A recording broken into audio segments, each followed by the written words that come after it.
ठीक उसी प्रकार सृष्टि के 4 युग भी चक्र में हैं।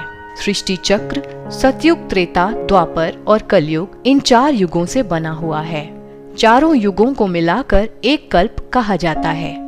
जिस प्रकार हर चक्र की एक अवधि होती है, जैसे 24 घंटे का एक दिन होता है, 60 मिनट का एक घंटा होता है, 30 दिन का एक महीना होता है और 365 दिन का एक वर्ष होता है, ठीक उसी प्रकार 5000 वर्ष का एक कल्प होता है। अर्थात कल्प की आयु पूरे 5000 वर्ष की होती है, जिसमें प्रत्येक युग 1250 वर्ष का है।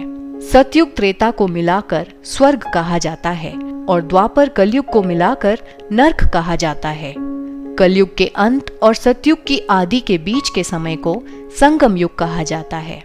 यह 100 वर्ष का होता है। 2 युगों का संगम होने के कारण इसे संगम युग कहा जाता है।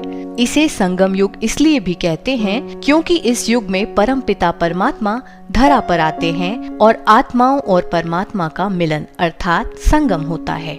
शिव परमात्मा आकर के आत्माओं का कल्याण करते हैं, जिसके पश्चात पुनः सतयुग की शुरुआत होती है और अब ये कल्याणकारी संगम युग भी पूरा हो रहा है। 5000 वर्ष पूरा होने पर फिर यह चक्र हूबहू रिपीट होता है।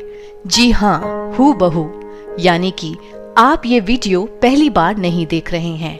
आज ही की तरह ये वीडियो आपने 5000 वर्ष पहले भी आज ही के दिन आज के जैसे ही रंग, रूप और परिस्थितियों में देखी थी और अब से 5000 वर्ष बाद भी ऐसे ही फिर से देखेंगे। इसमें कोई बदलाव नहीं हो सकता। बिल्कुल वैसे ही जैसे जब फिल्म की रील एक बार बन जाती है तो उसे जितनी बार भी प्ले करेंगे वह हूबहू रिपीट होगी। तो यह सृष्टि भी एक नाटक है जिसमें आप और हम सभी एक्टर्स हैं। इसमें हर एक आत्मा एक निश्चित समय पर परम धाम से इस सृष्टि रूपी नाटक मंच पर आती है। इसे वर्ल्ड ड्रामा भी कहा जाता है।